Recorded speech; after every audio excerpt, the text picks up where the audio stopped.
Саламатсыздар ма екінші сынып оқушылары?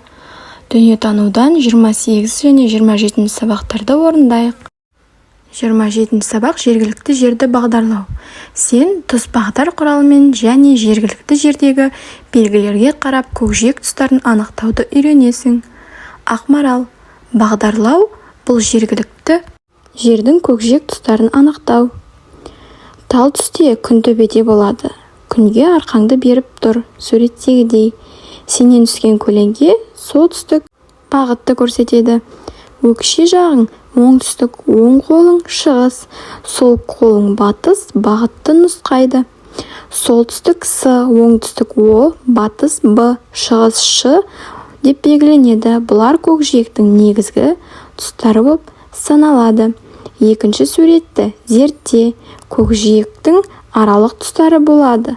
Суретте солтүстік пен шығыстың аралығын солтүстік шығыс деп атайды. Ал балалар, мына суретте біріншісі С, яғни солтүстік, екіншісі солтүстік шығыс. Одан кейін Ш, шығыс. Одан кейін О, Ш, оңтүстік шығыс. Оңтүстік, содан соң оңтүстік батыс О, Б. Сосын батыс Б. Одан соң солтүстік батыс болады екен. Жарайсыңдар балалар. Келесі Арман: адамдар бағытын дұрыс таба білу үшін тұспағдарды қолданады. Тұспағдарды қолдану тәртібі: тұспағдарды пайдаланарда оны тегіс жерге қоямыз.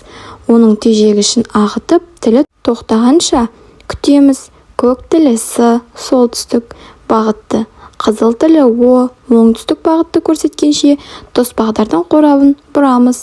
Енді бағытты оңай анықтауға болады екен. Жергілікті белгілерге қарап бағдарлау. Ақмарал: табиғат аясына шыққанда тұспағдарды қолданған жақсы, бірақ саяхатқа шыққанда қолыңда үнемі тұспағдар болмауы мүмкін. Ал егер бейтаныс жерге бара қалсаң, тұспағдарсыз жол табу қиынға соғады.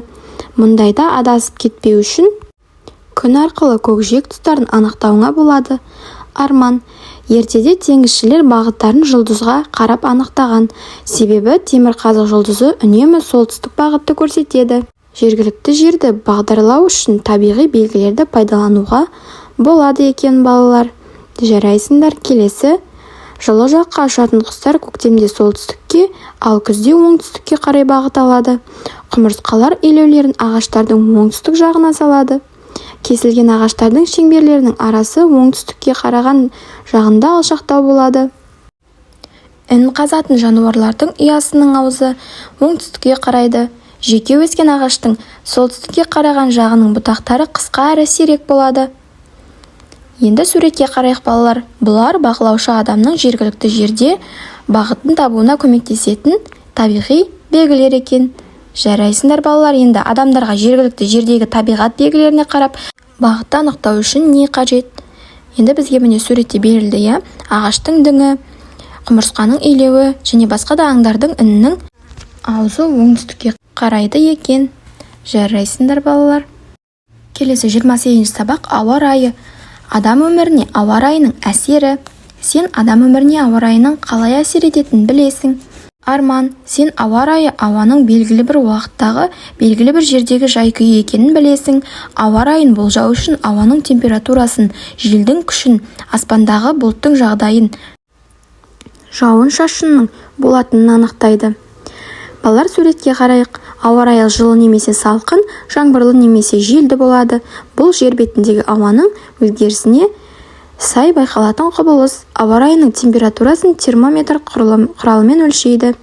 Бірінші суретте желді бейнелеген, ал екінші суретте жаңбыр, үшінші суретте қыс мезгілін бейнелепті, балалар. Жарайсыңдар. Келесін орындайық. Ақмарал: ғалымдар ауа райына үнемі бақылау жасап отырады. Олар ауа райының бірнеше күндік және бір апталық болжамын құрастырады. Ауа райының адам өміріне, денсаулығына және шаруашылыққа тигізетін өзіндік әсері болады. Жаңбыр бірнеше күн қатарынан жауса, елді мекенді су басуы мүмкін. Бұлтты немесе тұманды күндері ұшақтың ұшуы тоқтатылады. Қыста қар қалың түссе, көліктің жүруіне қиындық тудырады. Өзің білетін жорамалды төмендегі кестеге жаз. Ал балалар, енді мына кестені толтырайық. Ауа райының адам өміріне қолайлы әсері: ашық күн, ылғалды, салқын және қар. Ал ауа райының адам өміріне қолайсыз әсері: қатты жел, қалың қар, нөсер жауын және тұман. Бұл адам өміріне ауа райының қолайсыз әсері болады екен. Жарайсыңдар балалар, бүгінге сабақ аяқталды. Сау болыңдар.